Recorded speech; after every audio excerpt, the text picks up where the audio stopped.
welcome to Greasy time, right? Yeah, man. Good to be here. With my special guest, Adam Abrashoff.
Ladies and gentlemen, boys and girls, aliens and aliens, humans, all of them.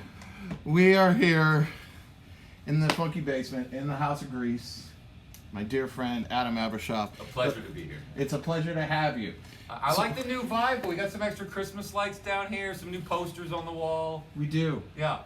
We do. It's just what happens when you're in COVID. Just a little greasier. It's a little greasier. Well, let's throw our graphic up. We got the lovely Tony Allen to bring us into the show today. There he is. The man. The man. R.I.P. bro. Yes. The great Tony Allen, the long time, drummer and collaborator with the great fella Kute. Yeah, I mean, didn't they basically invent Afrobeat? They did indeed. It's like not a lot of people can claim inventing an entire style of music. That's very true. Kind of an accolade. There's a lot of people who think they did. those dudes actually did. They actually did. Yeah.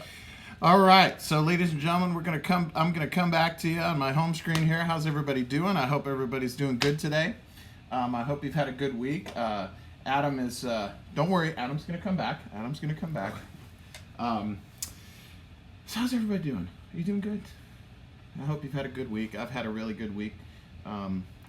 Working on stuff down here, practicing, recording, all that, and really excited to finally have my first guest, and kind of trying to continue to up my game every week with these. And I really want to tell everybody how much I appreciate the messages.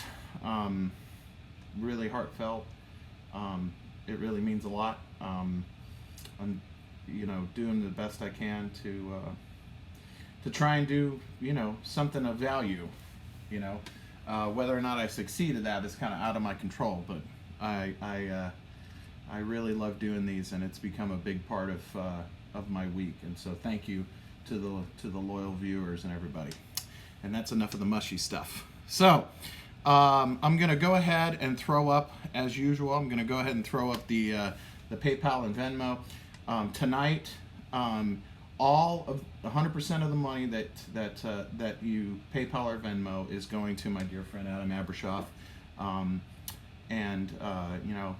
We've had to move around quite a bit of scheduling and a lot of tour dates and stuff like that. And tonight is pretty much all about my tribute to my dear friend who, is my musical soulmate. And so please, throw some money in the PayPal and the Venmo there at the bottom of the screen, and they will go directly to Adam Abrashoff's home for Adam Abrashoff. Yes, they will go to the Adam Abrashoff doesn't have to sell more drums to get through quarantine fund, but certainly not required. No, and but with gratitude, yes. Appreciate it. Yeah. Absolutely. So anyway, so I'm gonna do we're gonna do our normal thing. So we're gonna start off this week with the records of the week. And this week, I've actually got an all Adam. I'll see you in a minute. Yep. I'll see him in a minute. He's right here. No, but this is a special all vinyl edition of records of the week, and we have the first record I have here to talk about is the Scone Cash Players. Okay. This is a record called Blast Furnace, and this is a fantastic album. Adam Scone is a brilliant B3 player from Brooklyn. How is it that all these guys in Brooklyn are so amazing? Something in the water, something. I don't understand. I don't know, man, but there's like all these guys, cool stuff happening. All these guys in Bushwick, Brooklyn. Just amazing. So anyway, here's this record is from about, I think this is from about 10 years ago, maybe 8 years ago.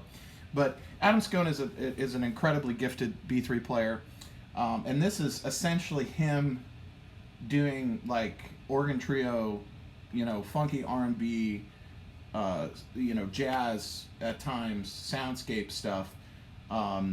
With several members of the Dap Kings and several members of the Menahan Street Band and some guys from Antibalas, and just a ridiculous collection of musicians. And this is a great record.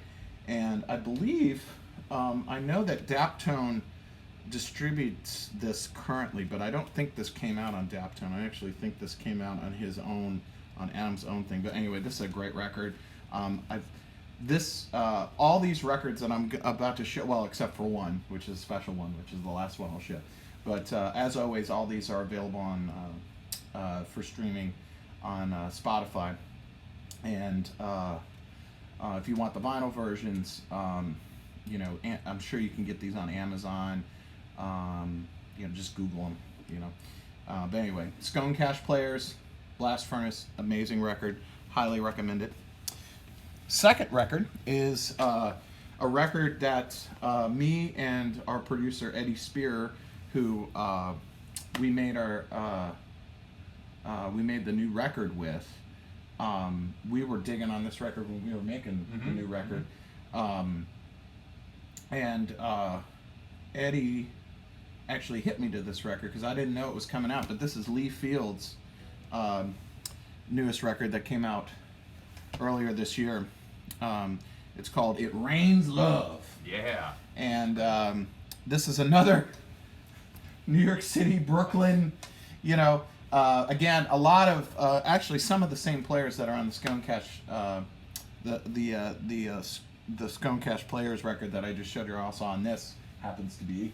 But this is great. Lee Fields obviously goes back to the 70s, and he made a bunch of great R&B singles back then. He's had a revitalization, if you will, these last 20 years, and this is a fantastic record, fantastic bit of wax here. So, so Lee Fields, "It Rains Love," great record, got a lot of play in my house this week, and yet another. This is the Brooklyn edition of my records of the week. This is the Al Michaels Affair, and this is a record called "Sounding Out the City." And our dear friend Adam Bednar, great bass player who we've done some stuff with recently, we love him dearly. He turned me on to the Al Michaels Affair. I did a record of the week several weeks ago, their Enter the 37th Chamber record, which is basically them doing a tribute to Wu-Tang Clan.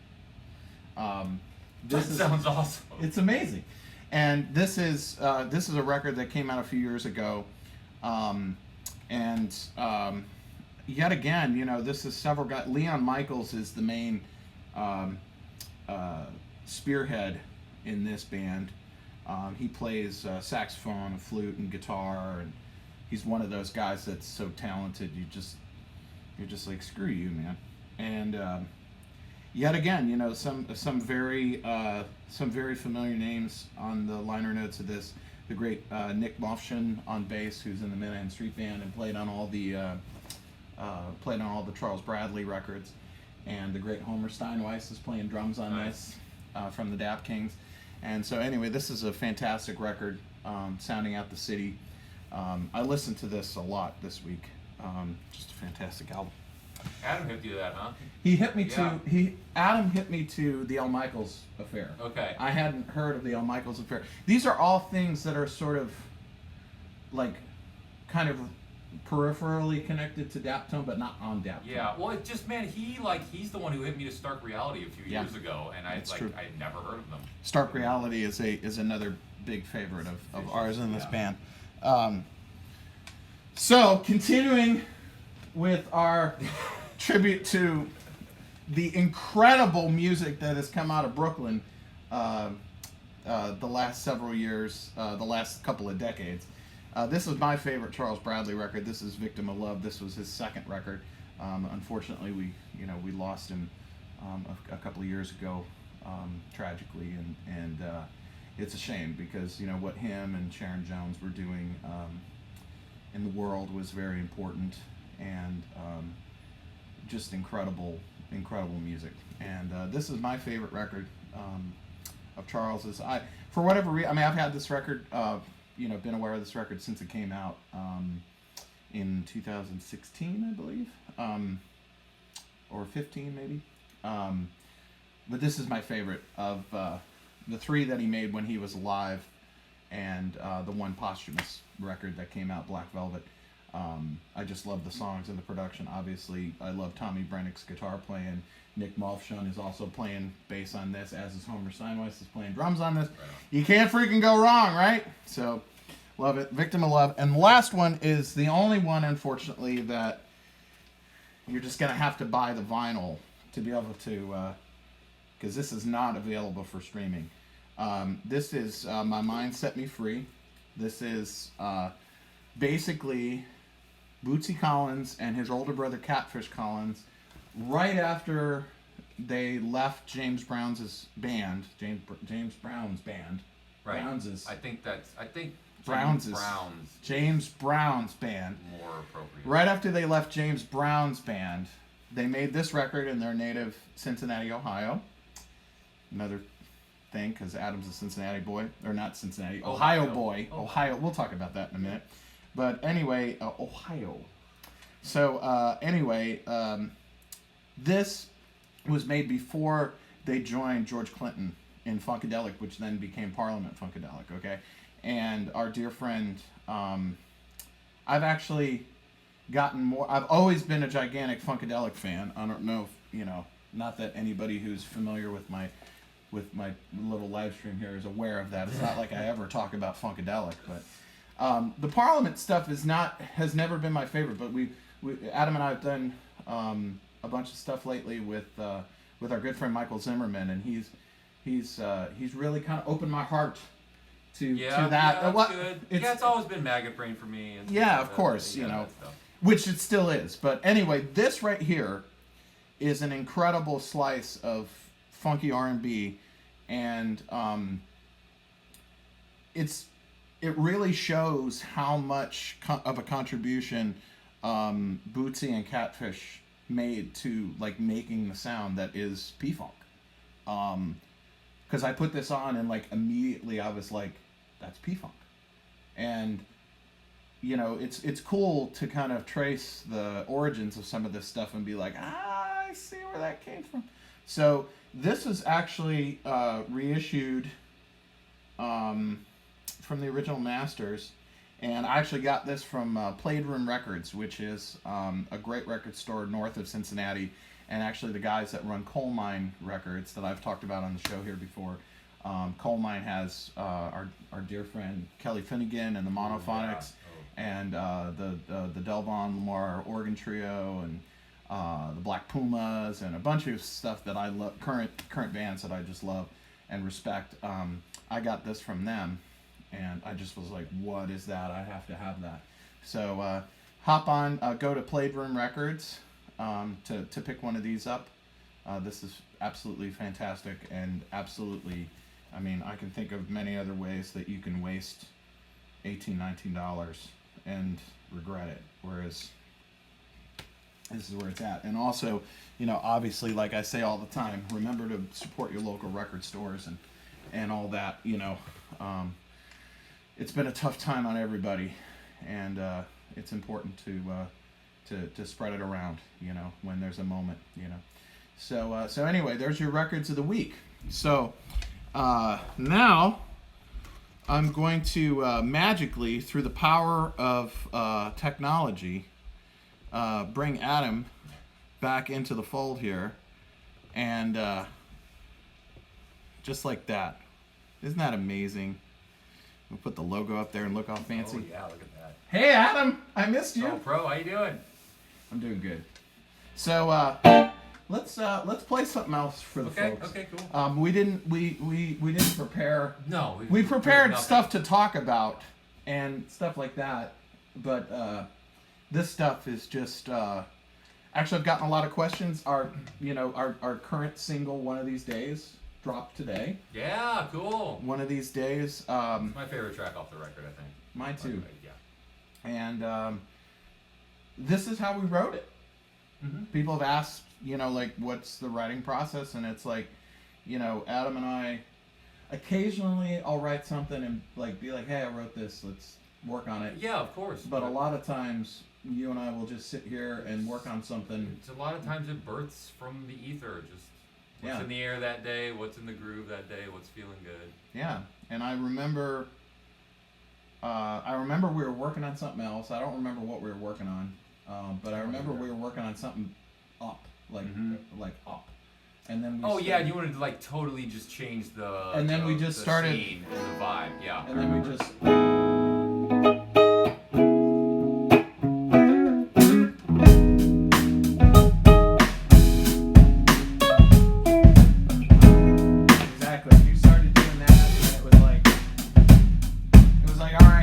do that. I stole that from son of a preacher man, Gene Christensen? Crispin. No, Christensen. Christensen? Gene Christensen. Or Christian? Or Christian. One of those. Man, I'm embarrassed that I don't know that because that's one of my favorite.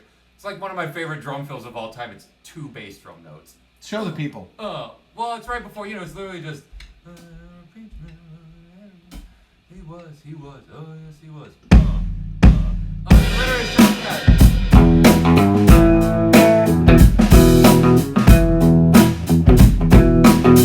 Here we go.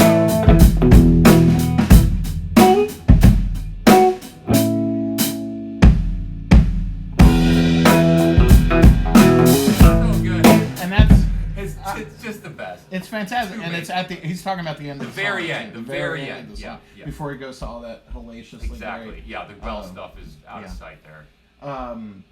So that came. So one of these days. So remember to go and stream wherever you stream music. One of these days came out today, and you can pre-order the new record, which is coming out in August. And there is a very special thing coming out soon that's connected to one of these days, and that's all I'll say. There was a little teaser posted to the Instagram account. If you want to go check that out. Extremely excited. I'm excited about it. I'm very excited. Really. So, in any rate, this is how we write, and we're gonna play something. We'll see what happens here. Let's see here.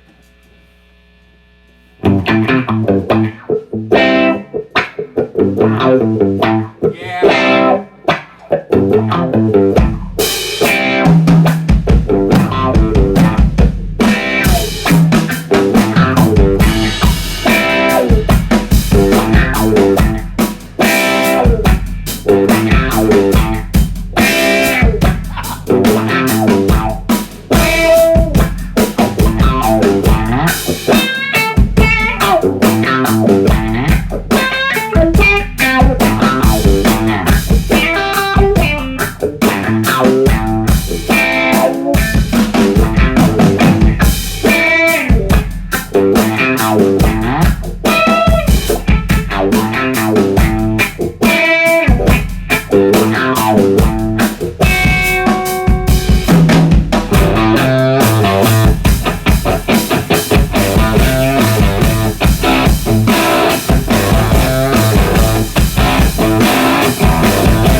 We'll call that Thought you were song gonna take it- 2. I like that. The first 85% of that was pretty cool.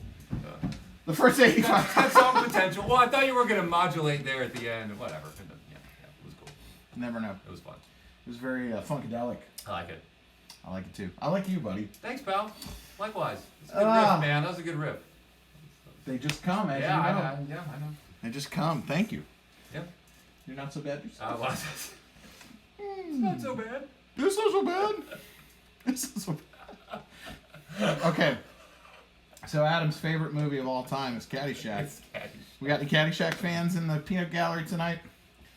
So if we ever say something to one another and then immediately start laughing, the majority of the time it's because one of us just said a Caddyshack quote. Probably something Ted Knight said, yeah. Yes, or Bill Murray. That was a Bill Bill Murray Murray. quote or whatever. So anyway, yes, we speak we speak in Caddyshack quotes most of the time. So, everybody having fun so far? Everything cool? Feeling good? I'm feeling good. You're feeling great, good? man. Yeah. So, I'd like to go into the next portion of the show, which is usually me rambling on about gear, but because I have you here, Okay. this is the rig of the week part of the show, and for once, I can actually shut up Hey, man. about Talk about these drums here, then. So let's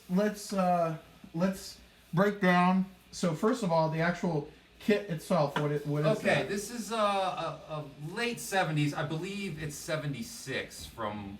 When I bought the kit, I looked up the serial numbers. And Do you know can go what on month? no. He's Well, very there might be- literal. Actually, there might be a stamp. Some of the shelves have them stamped. All right. Well, they will wait while you find out. Not. It's, there's coated heads. I can't see inside. See the thing. Another thing about Adam, because I feel like those of you who've been watching the show, you've gotten to know me pretty well over the last 8 episodes. This is the 9th. This is number 9. Adam is. I always say to people when I'm describing you, I say you couldn't beat a lie out of this man, because he speaks so factually, it's almost a joke. Where it's like, we'll be eating and he'll finish and I'll be like, I'm at maximum density, and or like if you ask him a question of like, how satisfied are you with that, and he'll be like, I'm about 87%. Yeah. Or I'm 73%. So it's just like, he's very factual. So Like that's accuracy, man. Yeah, yes, no, like seriously, if there's ever a human being I've ever known who is incapable of lying, Thanks, man. I appreciate it. It's Adam. So, at any rate, so late 76. So 76 from the serial number lookup, yeah, which you can. I don't know if anybody can see, but the bass drum spurs are kind of a giveaway there. That's below the camera angle. Yeah, they're definitely the mid 70s era bass drum spurs. And they're obviously known as the Butcher blocks. Yes, this finish is the Butcher block finish, which is pretty cool. Which I remember seeing Kreutzmann play with the Grateful Dead. Oh, I'm sure. In Yeah. the mid-70s. Yeah, this was popular back then. The sizes are pretty standard. It's a 14 by 22 inch kick drum, an 8 by 12 inch rack tom, a 16 by 16 floor. Okay. A 5.5 by 14 mid 60s. I don't even remember the year of the Acrolite though. The Superphonics, my backup now, but I still have that one. Yeah, talk about that for a minute. Yeah, well, the Acrolite, man, there's something about, and I don't even know what it is, and it's crispy. It's crispy, yeah. There's a nice crack to it, and I know that Superphonics are very sought after, and for a good reason. I mean, they're amazing sounding snare drums. Superphonics is kind of classically known as the John Bonham snare. The standard metal that you would see, for non-drummers out there. It's like the classic metal snare drum. Yeah, and whereas the Acrolite actually you can see it's this, like brushed. You can see it's not as shiny as the Superphonic, and I think that's because I believe these are aluminum and the Superphonics were steel. I think that's right. Date on there. I can't read it. And the Acrolite, I know Al Jackson Jr. from Booker T and the MGs and Stax fame. I know he favored Acrolites a lot, at least live and some of the time. I really like the tone of this drum, man. And was Stubble? If I'm not mistaken, was Clyde Stubblefield and JoJo? I don't know. Or Jabba JoJo? I'm not gonna blow. What is wrong with me? I don't know Jabba's the part. answer. I'm not gonna pretend I do. I feel like like R&B guys got hip to the Acrolites first. Because they were the cheap. They were cheap. That's the thing that I was leading up to. It's like for whatever reason the Superphonics are so sought after, and therefore more expensive. Well, because the guy in Led Zeppelin, it's just like with guitars, probably, man. It's like because the guy in Led Zeppelin used it, it must be. It must be worth lots of money then. Whereas, I mean, this drum to me sounds every bit as good, better in some ways. Like I said, it's got it's got more crack, it's got a little more cut. And for whatever reason, you can get them for like 60% of the cost of a Superphonic. Yeah, or less. They're way cheaper. So. One thing that I've heard, obviously I wasn't around back then, so I can't, but especially in the South here, because Acrolites were in band rooms for school band. School band. Right. They were really easy to get. Whereas like guys touring around, if their stuff got stolen or if something happened to it, it's like everywhere that they were touring, you could just go to a high school if you're really in a pinch. Because, obviously, folks, it's like, drum shops are still to this day rare. Way more rare than, And it's like back in the 60s or, back in the 60s, good Lord. So that would make sense, too, because if this is a slightly more inexpensive drum, so it would make sense to me that it's in at the school for the jazz band and their snare drum for their concert band, and would probably be a lot easier to obtain. See, folks, I got lots of useless knowledge. Perfect example.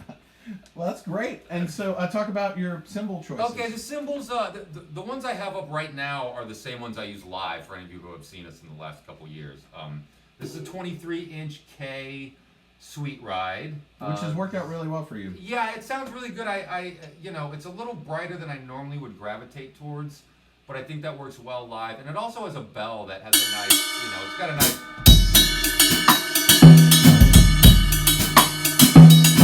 A lot of my drier, the cymbals that I kind of tend towards that are drier, don't really have a bell that cuts. Yeah.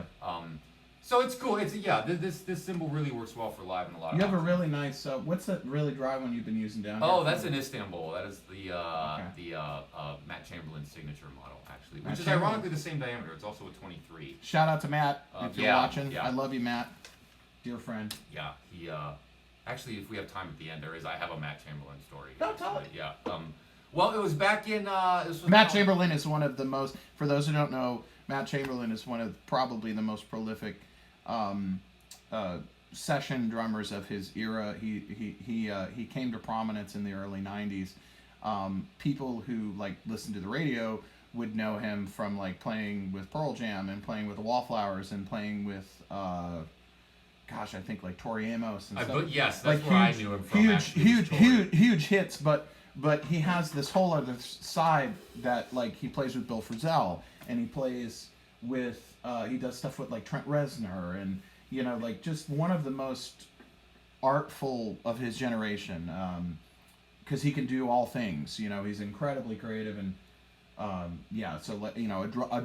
modern day drumming legend. Absolutely. Yeah. And I've had the opportunity to work with him before, and I will say, to parlay into your story, that like he was always way cooler to me than even some of the people on the sessions that I knew. That's cool to hear. Like he's a cool dude, and I love him a lot, and I miss you, Matt, and I hope you're doing good if you're tuning in.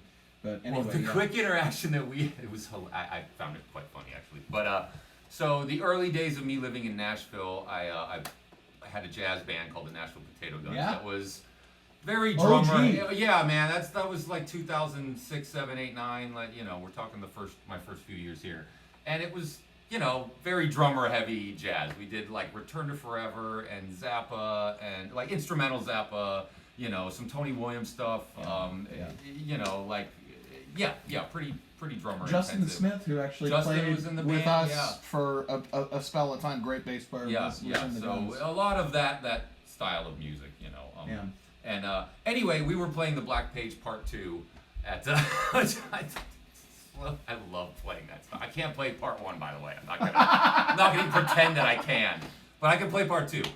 So a lot of time studying Basio's drum fills, and anyway, it was a lot of fun to play. And we were playing at the 12 South Tap Room, and Matt was in town recording, and he was hanging out on the patio with Guthrie, and like. With Guthrie Trapp, my predecessor in the amazing guitar player. Who knew of me from playing in Funk Wrench, and they were hanging out on the patio. Funk Wrench was his first band with our original bandmate Frank Swart and the great Kenny Vaughan. We'll get to this later, but I'm just prefacing. That's an important part of my Nashville story of it, we'll get to that. But so anyway, we're playing the Black Page Part 2, and they're out on the patio. It was like summer or spring. The weather was nice, and he just like got done and he opened the door and poked his head in, and just like gave him this thumbs up and smile. He's like, I've never heard anybody play the Black Page except for Zappa's band.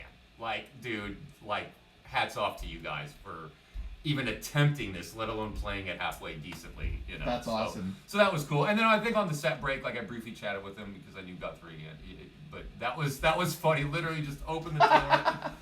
Very Matt. It was very Matt. So that was that's awesome. Yeah, it was fun. Well, that's groovy. So where did we leave off? Okay, the ride, and then over here I've got, this is a 20-inch ride cymbal that I use as a crash.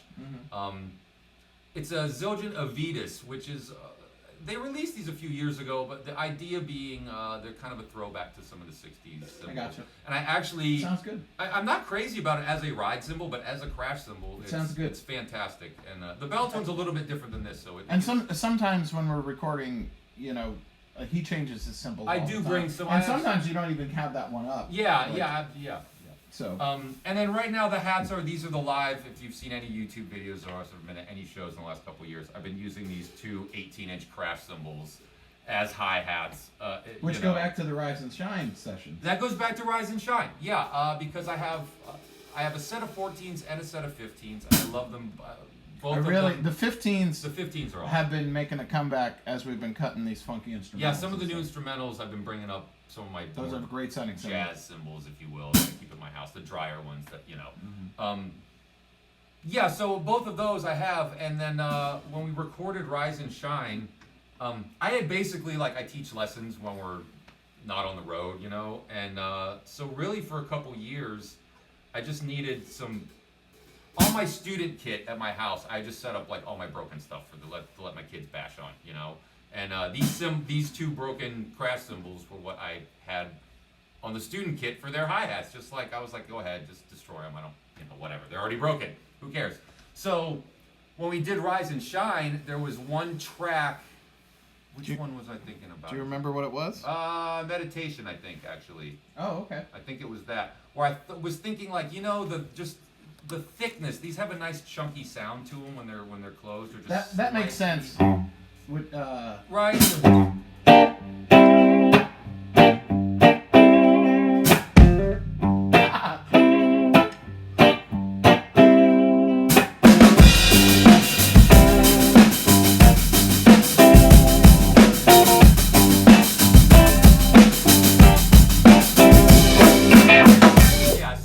The thickness here, like I was thinking, okay, they're gonna sound great on that track, and as you probably recall, man, I brought him in and I was in the drum room, and you and Don and Alad and Dylan, I think, were all in the control room, and all of everybody, they were all just like, dude, those hats are really cool, and they've just kind of became my hats ever since then, you know, and you definitely get a lot of questions about them. They get a lot of commentary, yeah. And I really like tonally what they do in the that closed and slightly chunky setting.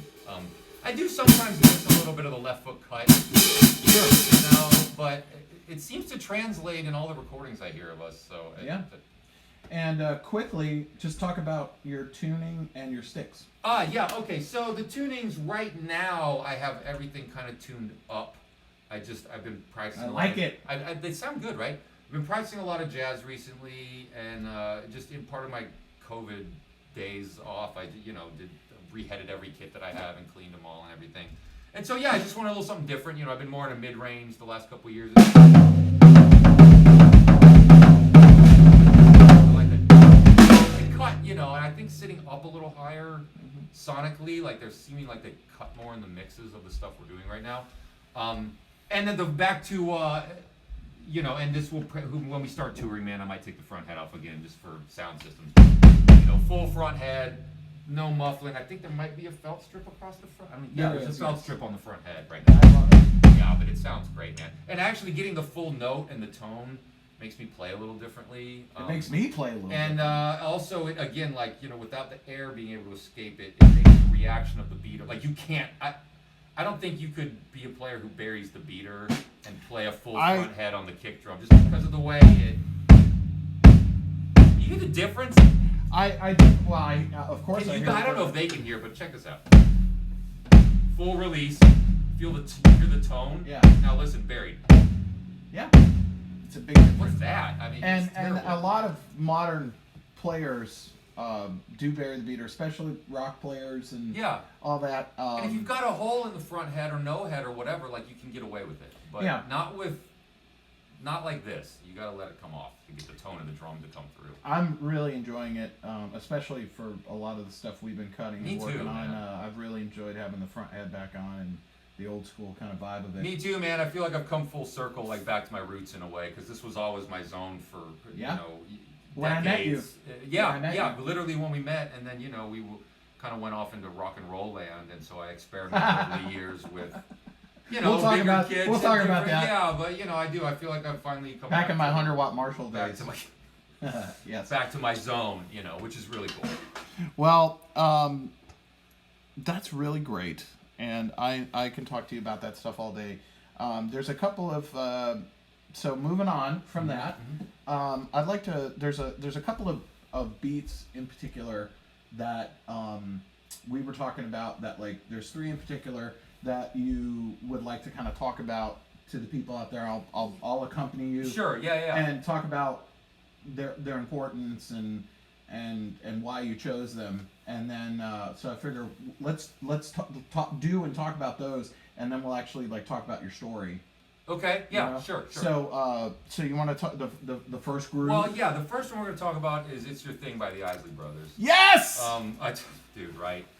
And first of all 3 of these songs I've like used, teach with my students over the years because like I feel Adam has long. Almost 20 years, man. I mean, it's really since you were a kid. 21. I started teaching at 20 or 21. Well, that's what you are now. You started teaching when you were like 2, 1. -3. -3.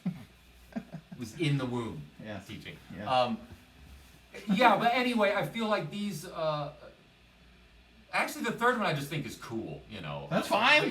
But the first I talk about 2, stuff. Man, believe me, I talk about stuff I think is cool. Have a lot of intent, and I feel like part of it is like if you can play these 2 grooves, so much has to go into being able to do them well. So you know what I mean. So this first groove is the Isley Brothers. It's Your Thing, the Isley Brothers. It's Your you want Thing. to just play it and then talk more about it later? Yeah, absolutely. So.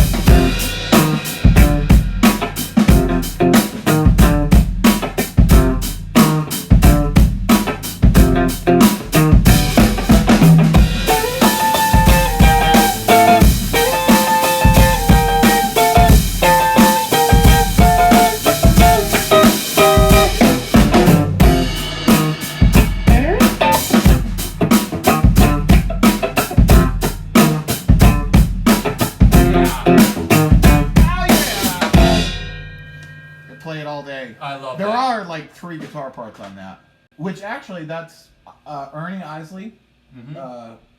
That was I think the first thing he ever played on, and he's actually playing bass. Oh wow, cool. So like obviously he would become the lead guitar player and play on "Who's That Lady?" Yeah, kind of that ridiculously awesome fuzzed out solo on that. But he's playing bass on that, and the great Skip Pitts is playing guitar on it. And I was doing a horrible job because it's hard to. I'm trying to like fill out the space, but like he's Skip Pitts. I've talked about on the show before because he's he's Mr. Shaft.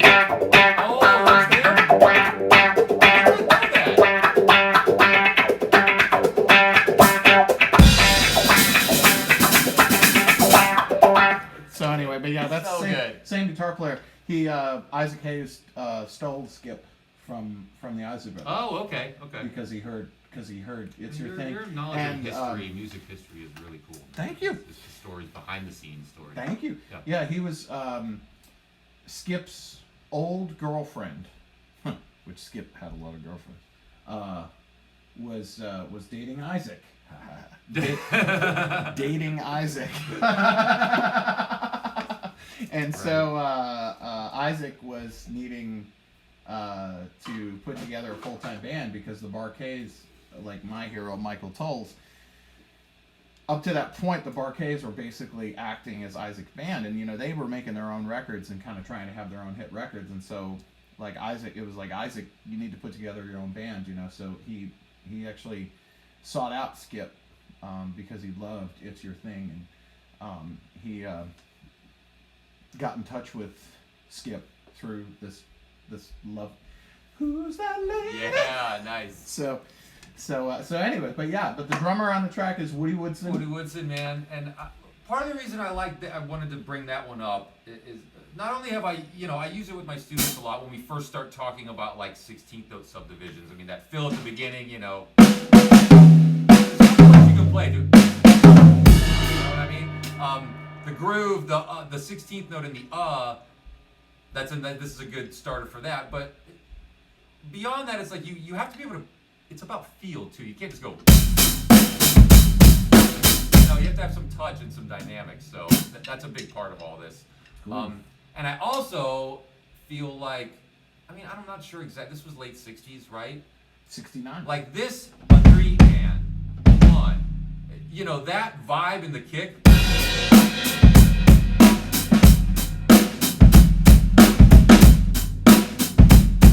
That's like all funk and hip hop to follow ever since song came out. Like we were talking about in the kick is there, man. Whether you're talking about Booker T or Funkadelic or NWA or the Beastie Boys. It's like that to me, like that's why I think that groove and that song is so important, because if you can play that, you can play basically any funk or groove.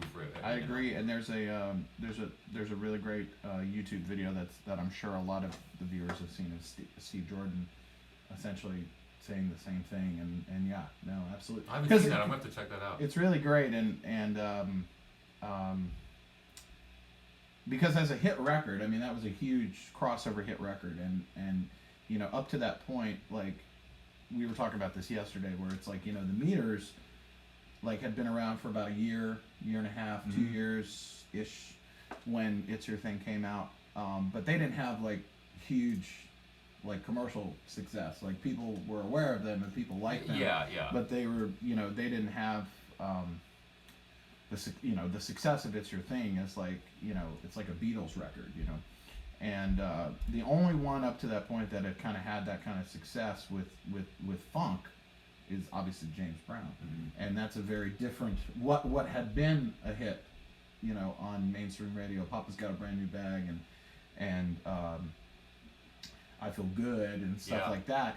Is not. It's a different version of that. That's further down the line. That has more in common. Well, in fact, I'm glad you brought up James Brown, because in fact, if you actually go back and study and really listen to those grooves, that in the kick that I was just talking about is really not usually there. It's usually just on the beats and on the ands, and then there's a lot of ghost notes. Up to a certain point. Right, but then there's a lot of if you listen to Mother Popcorn, Cold Sweat, like all those grooves, all the syncopations are in the ghost notes in the snare. Exactly. The bass drum's pretty foundational in those, man. Absolutely. It's great. It's cool. Well, that's fantastic. So that's that's the first one of 3. What's the next one? We're gonna go with one of my favorite jazz songs, Afro Blue. Yes. So, and the reason I picked this one, again, to be able to play this, there's so much into it. Like, you have to be able to swing to play it, which means you're probably gonna be able to play a shuffle pretty well. You have a triplet pulse. It's in 3, so to be able to do that, you probably can do it in 4. Yeah. There's a little world music mixed in, so Well, let's do it. Yeah. You want 3 counts or 6 at the top? 3's fine. Okay, here we go. I'll give you 6. Okay. 1, 2, 3, 2, 2, 3.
have a Siri malfunction. Right. That's okay. It's what happens. It's what happens in the House of Greasy. Well, that was beautiful. I love that. Afro that Blue, groove, that song, that Coltrane. Yeah, I know. I mean, a lot of people have done it, but I know like Elvin. There's actually some cool black and white footage of Elvin playing that with Coltrane. It's really cool. We were talking yesterday, like live at Birdland. Is a record I listened to a bunch, and that's the version that I go to for Afro Blue. But yeah, obviously something that everybody's played. Well, that's fantastic, and a lot of fun. And that's such a fun song. And your third groove. This is the title. Your wild the card. Title track off of Shuggy Otis. Inspiration. Information. I just think this is really unique. It's a really cool example of like broken. It's interesting. It's fantastic. Shuggy Otis. Yeah, absolutely. Here we go. Oh, and 1, 2, 3, 4.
In the B section. Yeah. Shuggy Otis. Shuggy Otis. I've never known a bigger Shuggy Otis fan than you. Dude, man, the drumming on that record in particular. And he's playing drums. I know, it's amazing. Yeah. I think he's playing almost everything. But he was like, I've talked about Shuggy Otis on the show before. Actually, Freedom Flight was one of my records of the week. And but Inspiration Information. Yeah, I mean, he was like Stevie Wonder. Yeah. In that he played everything, wrote everything, arranged it, produced it. Yeah, and the drumming is really creative on that record. Yeah, so I mean that groove in particular, play it without so without me blowing over the top of it.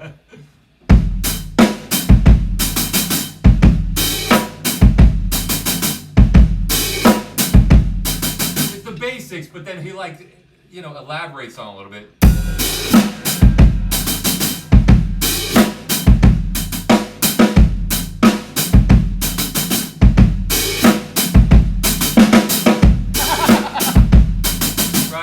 It's really cool. It's so good. Totally tasty. Yeah. It's so good. Extremely tasteful.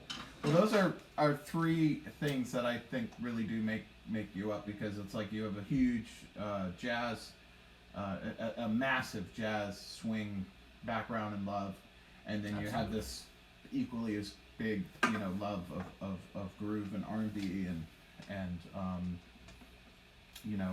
those two things. And it's interesting because it's kind of like with I equate it to like guitar players, in that like a really good country guitar player is not necessarily a really good blues guitar player or a good R&B guitar player necessarily. And it's like with drummers, it's a similar thing. Like a lot of times there'll be guys who are really great groove drummers that aren't really good when it swings, aren't really good, and it's like you've always had this. The entire time I've known you, you've always had this huge, huge love of swing, and that kind of in the core of you. And so, just to kind of, everything's kind of lovingly kind of segueing from segment to segment. Yeah. But I want to, I want to like kind of talk about your story. So, you're from Akron, Ohio. I'm from Akron, Ohio. I mean, I was born in Akron, went to the University of Akron, lived in Akron, but I grew up in a town called North Canton, but that's like 18 minutes south. I mean, it's a couple exits up the highway. What did I say about accuracy. 18 minutes. Yeah, right. Not 20, not 15. 18.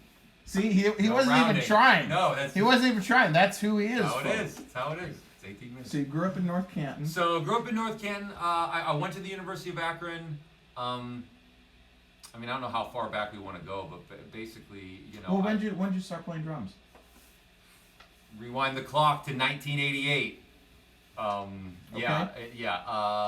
Summer of '88. That was before getting ready to go into 5th grade. Do you know what time of day it was? No, I don't remember. Okay. Late morning, probably. I didn't even like to get up early back then. I became a dad and I kissed those goodbye. Right.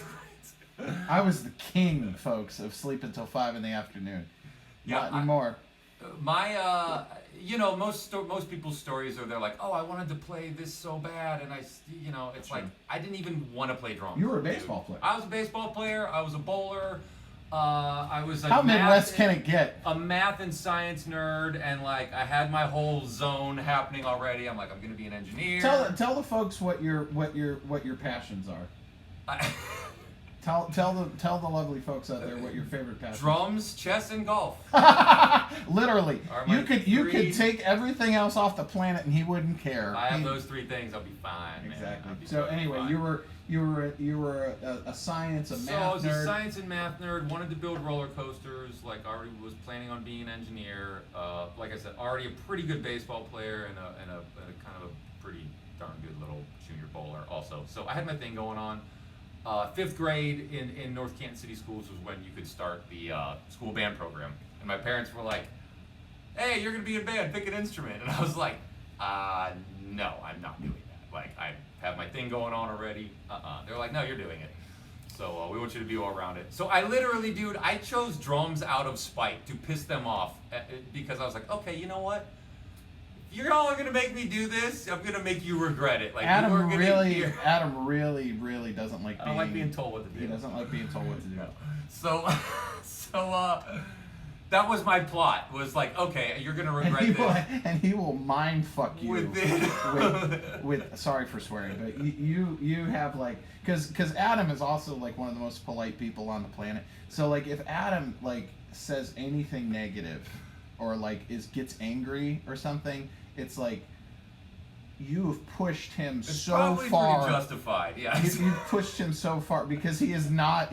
You're so peaceful, you know. So anyway, that's a good observation. You're totally right about that.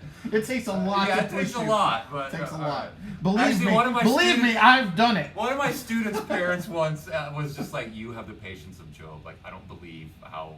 I'd agree with that. You do have the patience. You've put up with me all these years. I was just like, "You're too kind." But all right. Anyway, yeah. So I had no desire to play drums. So you picked drums out of spite. I wanted to piss them off. I was like, you guys, this is going to be so loud. You're going to regret making me do this. Mm-hmm. And it completely backfired on me because, like, I got it. It made total sense. And I fell in love with it. Like, the whole mathematical nature of rhythm and how subdivision works, like, it just, man, it clicked, like, right away. Yeah. And then, and so, you know, just kind of over the next several years, it kind of just was taking over. You know, it replaced everything. Everything, really. And you started gigging when? I mean, if you want to be technically, the first time I got paid to play drums, I was 15 in a musical pit orchestra work for musicals. He's also a really good reader. Yeah, I'm a little rusty now after years of that. I was in my heyday of teaching, man, like to keep up with, you know, it was I can't read shit. I was pretty on top of it. But he's really, I mean, you know, you might as well put Egyptian hieroglyphics in front of me. I can read a number chart and, you know, and kill. I'm really fast, but it's like you actually can read notation and stuff and. Drummers, man, it's like we have to be experts at that. You know, we're not called upon for key signatures. We don't need to do, but you always should be. You're selling yourself short if you're not. Let's say that. So 15. So playing around your scene. I mean, because you gig all the freaking time. Yeah, man. Yeah. technically 15 first time. I would say that my professional career started at 21. That was when I dropped out of college and really started doing that, like, pursuing that as a serious career, not just a passionate hobby. Yeah. And you, like me, come from a very working class background. Absolutely. Like, always, had to, had to make it happen. Yeah, definitely. So, started in 10th grade, at 10 years old, 5th grade school band, never stopped, did marching band, jazz band, concert band, the whole thing. Went to college for math, but still was taking, like, I could take drum set lessons as a fine arts credit. So I was taking drum set lessons as a credit, and the drummer for the Cleveland Jazz Orchestra was the guy who taught the lessons. So he's actually the guy, a few of these records we're going to talk about at the end, like, he hit me to in that, like, 21, 22 age range when I was asked, which we'll maybe get a little deeper into when we start talking about the records. But yeah, man, so that was it. Dropped out of school to pursue this full time. I was, like, cutting class to stay home and practice, and it's like finally I said to myself, I realized, I guess I didn't say to myself, I noticed that where I was putting all my time and attention was into this. It wasn't into the other stuff. So that kind of was an eye opener. I was like, man, this is where all my attention is going, and where my passion is pointed. Like, maybe I should listen to that. Yeah, and I mean, and again, like, coming from a blue collar, like, hand to mouth, background, it showed. I mean, obviously, dropping out of college to, like, pursue a life playing drums when you could have been a math teacher or could have. I mean, that just speaks to how much you loved it. And And that's, and oftentimes people ask me a lot, like, about, like, the journey, and I sometimes feel weird about saying it, but I really want to, like, tell people the truth, so, like, there's different ways I'll say it to try and be nice, but it's like, if there's a question in your mind, then, the people people that do this don't have a question in their mind. And I had no question. They have to. I had to do this. Like, I had no choice. Me too. And that's kind of the thing. Like, if there's that exact thing hit me. It was like, this is what I have to be doing. Like, this is what I care about and what I love. Obviously, there's a huge contingent of talented people that you met early on. The great Patrick Sweeney, who's a dear friend of ours from here, and also Dan Arbach from the Black Keys, and you guys all played together in the Barn Burners. Jason, their drummer was Jason Edwards, who was my kind of mentor teacher at Zampino's drum shop. And I wanted to ask you, tell the people about Zampino's. So Zampino's, this was this little family, privately owned drum shop. It was in an old house in North Canton, Ohio, on Main Street, 623 South Main Street. Actually, you always remember that stuff. Phil Zampino opened it in the mid-'70s, and it was really, he was into education, and it started out more as like a place for him to teach and to give his students good deals on sticks and heads. And it became, I think, one of the coolest drum shops in the Northeast Ohio area. It was like one of the places, only drums. If you came in, if you needed to find a bracket for a 1974 Rogers kit, like, we were the only place that had it. You could, we had just, like, toolboxes of 40 years of old pieces and glorified hoarders. Like, kind of, really. I'm just kidding. This is what we do. No, it was cool, and when we made it work, man, it was in an old house. It was like there were like 6 of us that worked there. It was a very tight knit family kind of place. It was really cool. And so he started the place. I ended up taking lessons there from 1988 until 1996 when I graduated high school. And then I started teaching there in '99. And I actually taught lessons in the same room I took lessons in. Wow. Which I thought was kind of cool. It's like I spent 20 years going into the same room. That's cool, in the same building. Yeah. So that obviously plays a big part in that. And then, obviously, the call to, as the same with me, like, if you're not from Los Angeles or from Austin, Texas, or from Nashville or from New York City or from Boston or something, the inevitability of having to move to a place that has some industry, that has a chance for you to to do the thing. Yeah. You know, beckoned, obviously, and you chose to move to Nashville. Yes. You and I actually moved to Nashville about the same year. time. It was 2006 for me. Yeah, February 2006. I moved Yeah, here. I think mine was October, so 6 months later, 8 months later. Yeah, and so what was your? I mean, obviously it was to pursue. It was to pursue. But I'm curious. Like, you chose Nashville. Why didn't you choose New What? York? Why didn't you choose L.A.? Well, I didn't go to New York because of snow. It's like, dude, from 45 minutes south of Cleveland, done with snow. You know, I actually, what? I love you, man. I lived on a hill, relatively steep enough that, dude, it would snow while I was out gigging, and then, you know, you're driving home at 2 in the morning in the snow and nothing's plowed, and I would get home, dude, and have to get momentum to get up the driveway, and then, like, when I would run inside, drop some stuff off, come back to unload my drums, my truck would have slid into the road. Jesus. And so I'm out shoveling and salting the driveway at 2:33 in the morning, like, just so I can pull in and park and unload my drums. And I was So you're like, to hell with that. I was like, I've had enough of this, man. What? In LA was too far? Too far. Yeah, it's too far. So Nashville it is. So Nashville it is. Well, so no, I had some friends that were moving here. There was a girl I was playing with at the time, so I moved down here with, like, I didn't come alone. Like, there was a support group, and then, you know, so that was kind of my gig, and then that's when I put the guns together, and then that's when I put Funk French together. And So we met because obviously, like, we met twice, essentially. Right. Once was you were playing in a sort of a pickup touring act country gig with a friend of ours, Tommy Daly. Oh, that's when Tommy and I came in. Yeah. We're playing around the corner, and man. Tommy and I were still are good friends. Tommy actually now owns the massively influential and successful Black Shack Vintage, which is now becoming a very sought after vintage clothing store here in Nashville. I was like, Tommy's a great guy, and yeah, we were playing around the corner with Troy, actually. Yeah, and he was like, dude, my buddy JD plays at Roberts. Like, you gotta come over and meet him. So I remember meeting you then, but I didn't you were just a friend of Tommy's. You were just a freelance drummer. Right.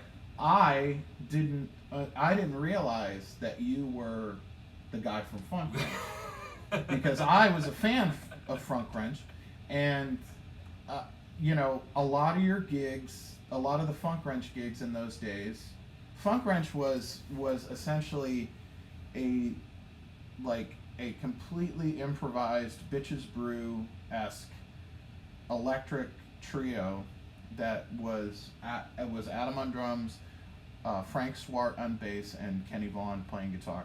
And I was a massive fan of Funk Wrench, and had the thought early on of, man, I'd love to steal this band from Kenny, and never thinking that it would happen. That's funny, dude. Oh, that's funny. Because, you know, I was, you know, it was you know, it was a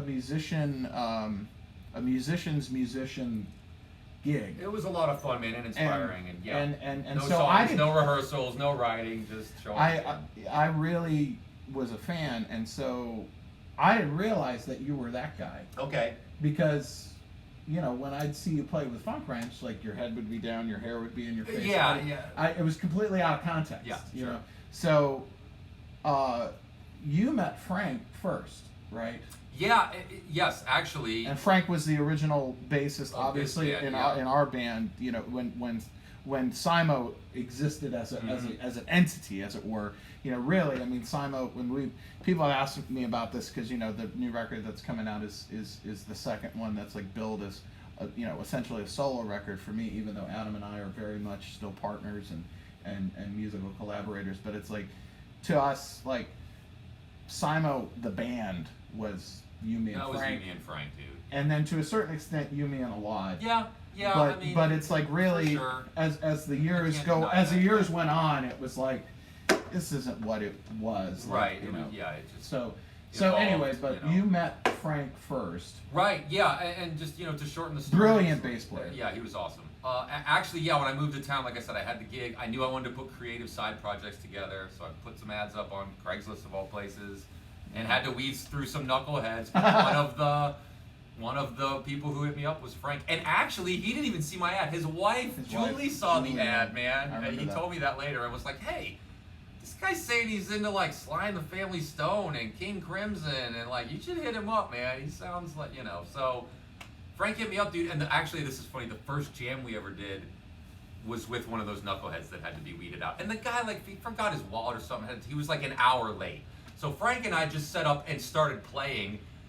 We jammed. I think he threw something at 7 at me. So like immediately I was like, I love this guy. Like right out of the gates. And then we just hung out, and I put on a record, Spectrum, and he was like, or no, he pulled it out of my vinyl thing and was like, dude, Spectrum, this is my top 5 records. I was like, I love you, man. Like, so, and before the guitarist even showed up, he and I were already like, and so on the link, you know, which was cool. And then so Funk Wrench formed from that, and but other people who answered that also formed the National Potato Gun. So I had both of those bands formed in late 2006, early 2007, out of that, you know, desire to have something creative on the side of the gigging, you know. Yeah, and you were gigging and playing on records, and we met. I've talked about it on the show. I mean, we met. The way that we met the second time, which is the connected, was I got a Facebook message. It may have even been MySpace, because this is a ways ago. Dude, back then it might have been MySpace. But I think Funk Wrench had a MySpace. You did. I remember the MySpace for Funk Wrench. But I got a simple message from Frank Swart, and I was so excited because I'd never met Frank, and I was like, oh man, that's that awesome bass player in Funk Wrench. And I was like, what's he, you know, and I opened up the message and it just said, wanna jam? That's all it said. It sounds like him, dude. That's all it says. And I was like, absolutely. Sounds exactly like him. He booked, I assume it was him, he booked a gig at 12 South Tap Room. That would have been him, And he was like, all right, we got a gig at 12 South Tap Room next week or whenever it was. And I remember like asking, like, well, what are we gonna play? And he, you know, and he was like, whatever we play. Whatever we play. And call it whatever you want. And very Miles, you know. And you have to understand, like, you know, I'm a very different person now than I was then. So like, you know, I was like at the height of my sessioning and playing with the Don Kelly band. So like, I couldn't be coming from a more structured environment. Right. Oh, a totally different existence. So I showed up. That's a good point. I never thought of that. Yeah. And that's part of what like kind of lit my fuse. Was it was just like, oh, this is what I need to survive. And showed up, and it was like, hey man, pretty magical. That was a special gig, and I think it was the last time we were ever invited to play. I think it was the last time we ever. Well, they were. They were phasing out. They were phasing music out already. There's this place here that everybody used to. All of the musos used to play. One night would be John. That's back when the scrapyard was still next door, and it's like there would be John Cowan. One night, you know, the bass player from Newgrass Revival, like it would be John Cowan with Guthrie Trapp and Jerry Douglas, and then the next night would be Jack Pearson playing with Charles Treadway on organ, and the next night would be Nick Goverick with Audley Freed and Fred Eltringham on drums. Right, and Silverman used to play there. And Jack Silverman, like it was just like the Guns played there, man. I played there with the Guns the creme de la creme of best musicians in town would every night of the week. It would just be like, oh my goodness, like it was just it was a hang. And so anyway, we played our first gig, and it was hours long where we just improvised and played, and then we formed a band. Yeah. And man. And here you and I still are. Still doing it. I love you, pal. Love you too, man. It's been a hell of a ride. It's been a roller coaster. But I gotta say, dude, these last couple months of writing all these instrumentals and just things being relaxed and chill has been just joyous. I feel it's been joyous.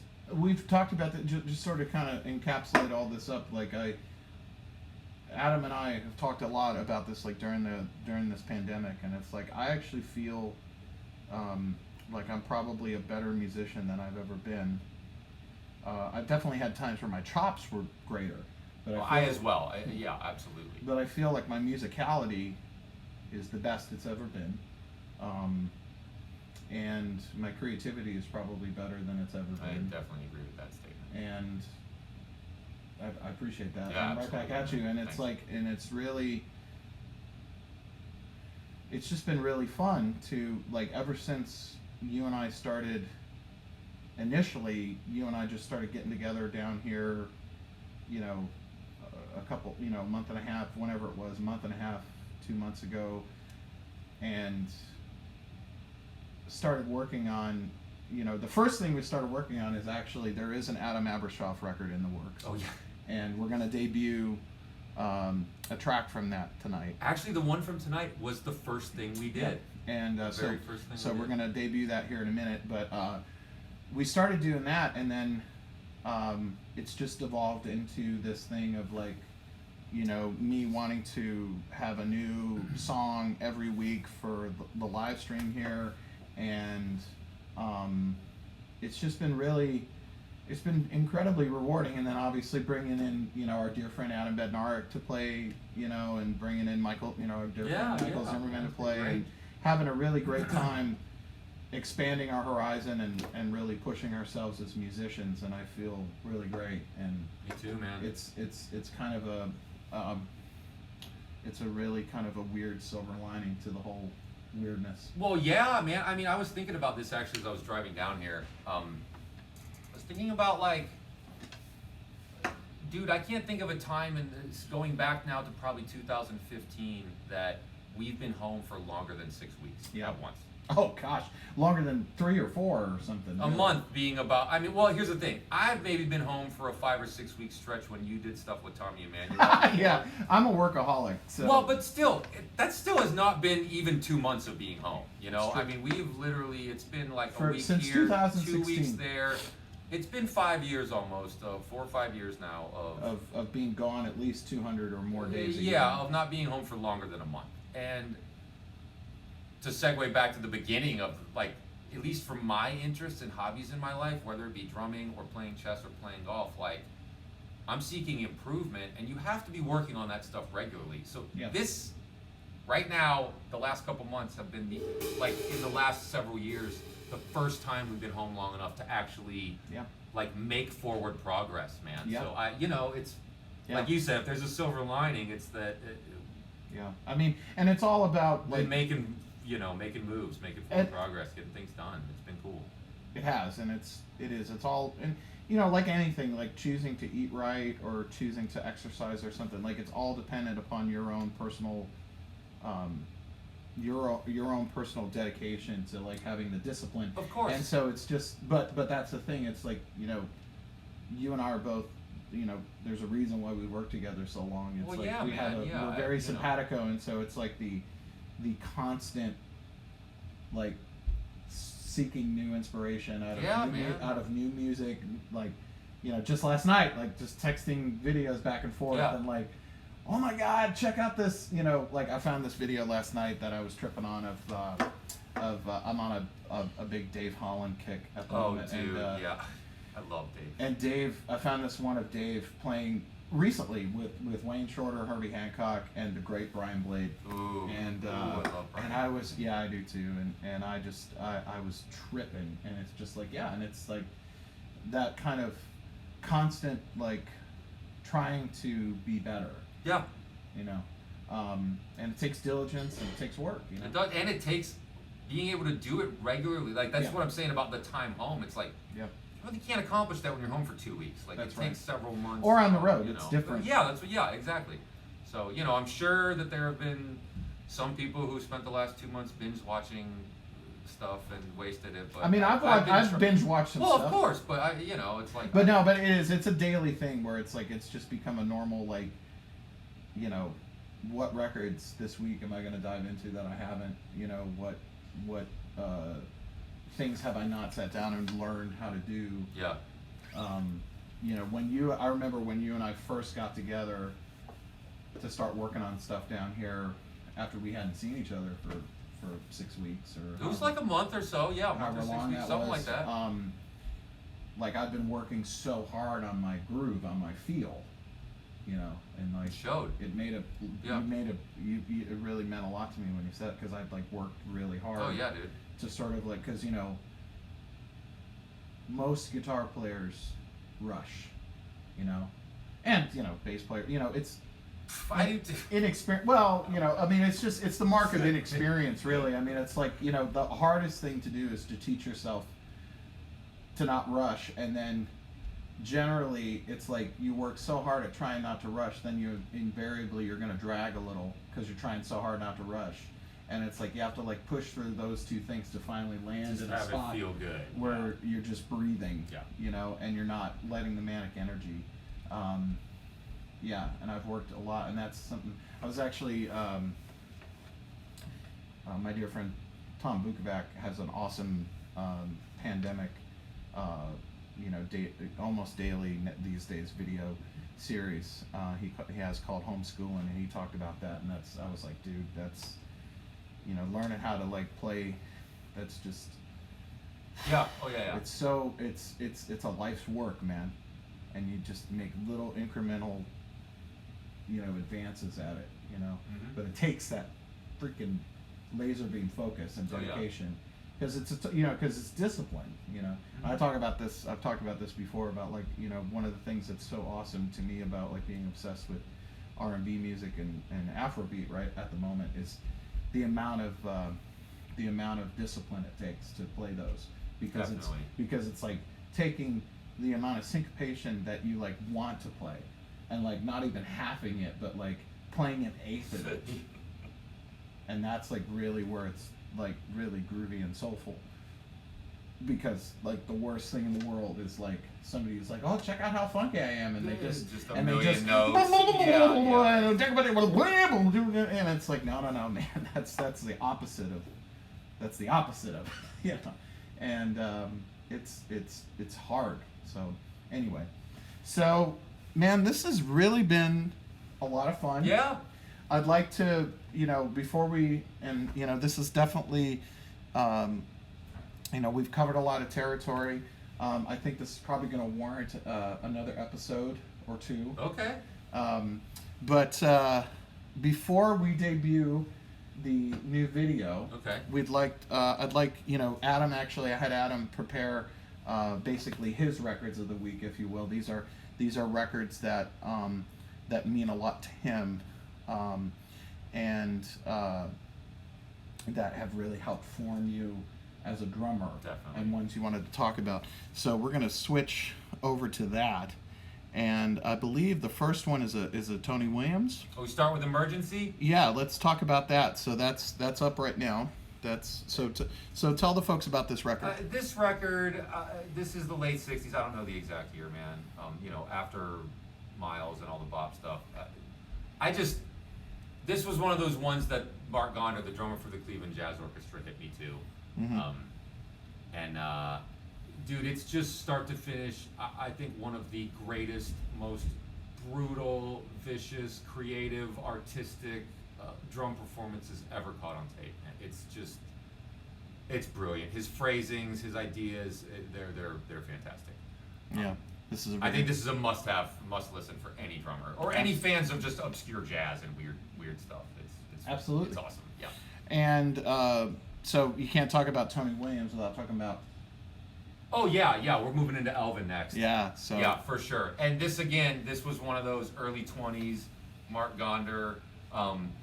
He hit me to this. Actually, when I was taking lessons from him, I was kind of like studying and asking him about ride cymbal variations and left foot variations, and he kind of got to this point. And after a couple of lessons, it kind of came to this point. He's like, Adam, I don't know why you're coming to see me anymore, because he would be like, hey, can you play this? And I'm like, yeah. He's like, can you do it backwards? And I'm like, yeah. He's like, can you do this? I'm like, yeah. So it just was one of those things where he's like, look, you don't need to come and see me anymore. He's like, let Alvin be your teacher now. Let Tony be your teacher now. Let Jack DeJohnette be your teacher now. So this was one of those records, man, that he hit me to. I knew Alvin from playing with Coltrane.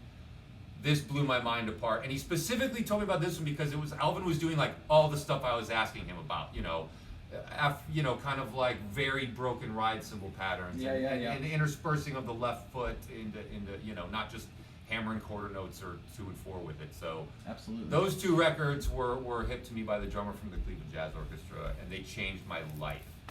Well, they changed my life, dude. I understand, and I love both those records a lot. I've listened to this one I've listened to this Elvin record a lot. Well, I've subjected you to it in the van well, times over the years. Yeah, but I mean, I love it. Yeah. And so the next is kind of like, I'm not the biggest Zappa fan. I love Zappa, but it's not, this is definitely yours, but this, the next record is one of your favorites. Zappa live in New York, man. This is late 70s, that band with Bosio on drums and Adrian Belew and, that whole crew. Yet again, just one of the greatest drum performances. Like, Bosio is on. And he's young. Fire. Oh, yeah, he's a kid, man. I don't know if he's 19 or 21, but he's young, dude. Mm-hmm. And the band is smoking, and this was one of those, like, records where, like, I always appreciated about this era of Zappa, like, they were kind of, like, campy and corny and had shtick, but then they were, like, brutal players. Yeah, so there was no pompous, pretentious, like, at least seemingly none of that going on. There's an offset. There's an offset to the goofiness, because it's like, we're the best that ever was. Exactly. And I always gravitated towards that. And this is start to finish amazing. It's got Bosio doing the Black Page Part 1 and 2. Yeah. There's some live stuff from this era, like 77 Halloween Show, 78 Halloween Show in New York, that are amazing live records. I would just, again, to everybody. Yeah. And this is before now Bosio's thing now with the Monster Kid is even a whole nother thing. Which that's is a whole amazing other and thing. inspiring, This is early. And I mean, and there's so many eras of Zappa, dude. But that band, I love this era. And so I kind of feel like this next record on here is sort of like in the same vein as that Zappa record. You're a big King Crimson fan. Oh yeah, dude. So I had to put this on. So Red is another one of your records. Red, this one's, I love a lot of King Crimson. This one is on there because Bruford is on drums. Yeah. And it would have been a travesty to talk about drummers without me talking about Bill Bruford. Because, sure. Dude, between Yes and King Crimson, like, I've maybe logged more hours listening to Bruford than any other drummer. I mean, when I was 16, 17, 19 years old, the hours I spent listening to those bands, like, I can't even add it up. I don't know. Sure. A lot of Bruford. Again, this is one of those things that's like odd meter stuff, Bruford's display of polyrhythmic ideas, and all these records, you can hear Tony and Alvin and Bill and all these guys, like, phrasing 3 against 4 and 3 against 2 and these crossways, it really, like, opens your eyes into, like, conceptually how to apply these more advanced concepts to the kit, right? Which is something that all these records have. So again, all you drummers out there, like, check these out. And the last one is my favorite. I mean, Booker T, Hip Hug Her, dude. Soul, funk, groove is so much a part of me. And Al Jackson Jr. Man. And I actually remember one of the things, as a kid, my dad always listened to oldies radio, so I grew up listening to the Stax and Motown and British Invasion and all that stuff. So, it was by the time I even got a drum set, I was already aware of all of that music and had been listening to it. And this one in particular, I was like Booker T and the MGs, but then in high school, our marching band did an arrangement of Hip Hug Her. Yeah. And dude, the horn, like the trumpet arrangement, the way the horns were screaming, the low brass doing the bass, like it blew my mind apart. And I went full dive into Booker T, and it just, I fell in love with it. And I've always loved that, like, soul instrumental, kind of stuff coming out of the era. Whether you talk about the Bar-Kays, again, or Booker T, or some, like, one-offs, like Grazing in the Grass by, I think that's Hugh Maseka, right? The Horse, Soulful Strut. There's, like, so many good soul and funk instrumentals from that era. Which is coming in handy lately. Yeah. Well, that's a groovy thing, and I really have enjoyed, kind of putting this whole thing together. Yeah, man, this was a blast. And so, without further ado, we'd like to debut a song. This is actually, like I said, we're actually in the process of putting together an Adam solo record, which is sort of... It's funny, it's still just you and me. I know. It's just us just doing it still. I mean, it doesn't... Right? My records have you, your records have me. We're like Steely Dan. We're not doing anything different. Yeah. It's just no words. And I've had a really great time. It's been a blast. The times, because I love playing bass, and so it's like I've had a lot of fun. Your bass groove has gone next level in this last tried. ones too, for sure. I've tried, and I've really. That's how you've been listening, man. And I've thanks, man. I've had well. You make it very easy. You yes. I do my best to not suck. Well, you, That's you do well. all I can do. You do well at it. So this is a tune called Varmint Cong.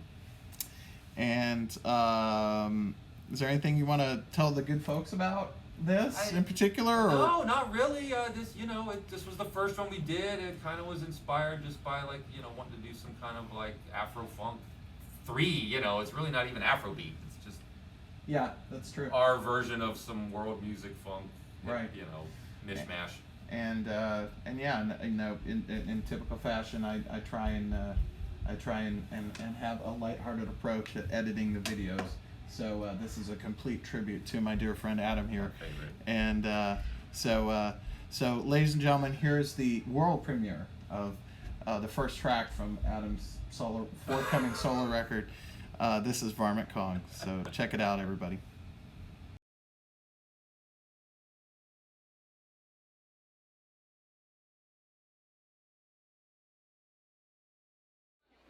Well, we're waiting.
everybody. We're all gonna get late.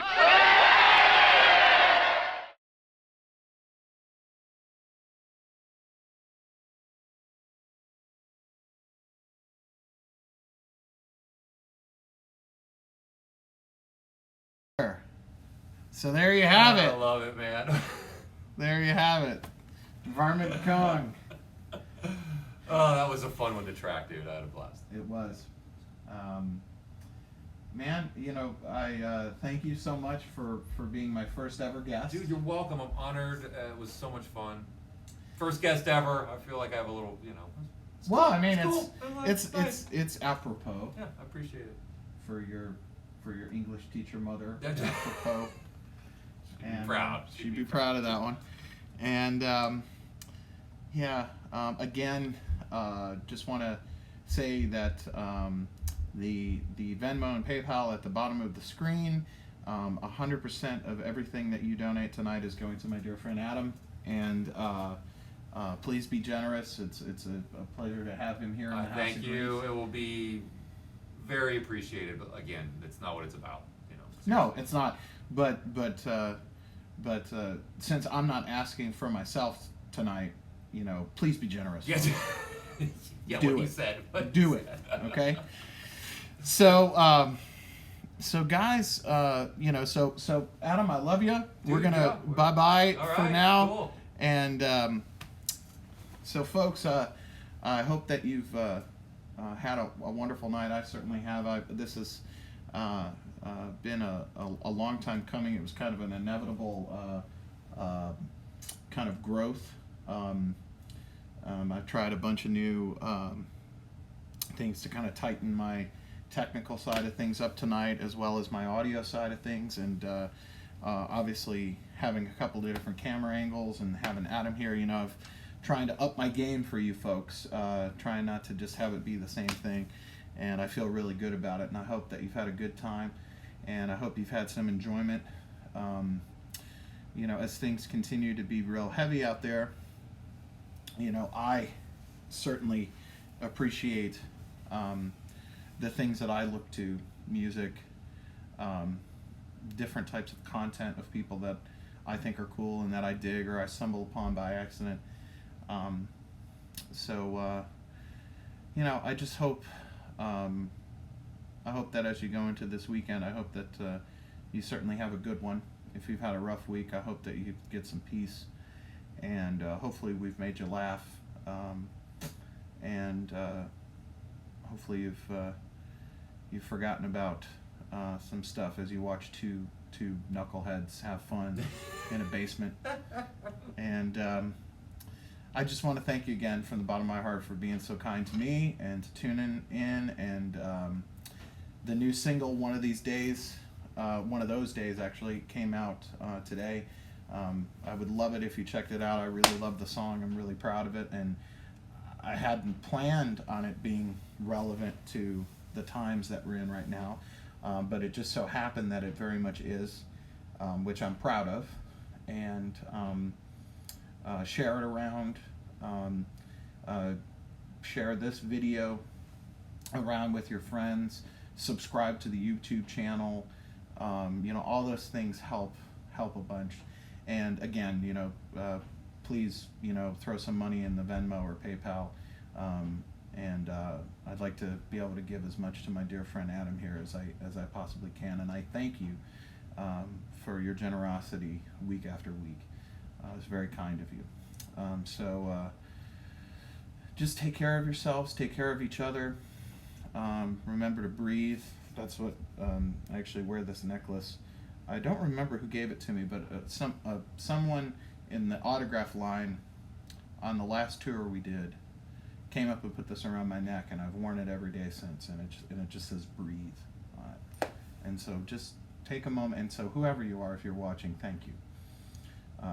Because I look at it all the time as a reminder of you know, when things start to get anxious or things start to get start to spin, you just take a reprieve, you just take a break and recenter to a place of peace and a place of love.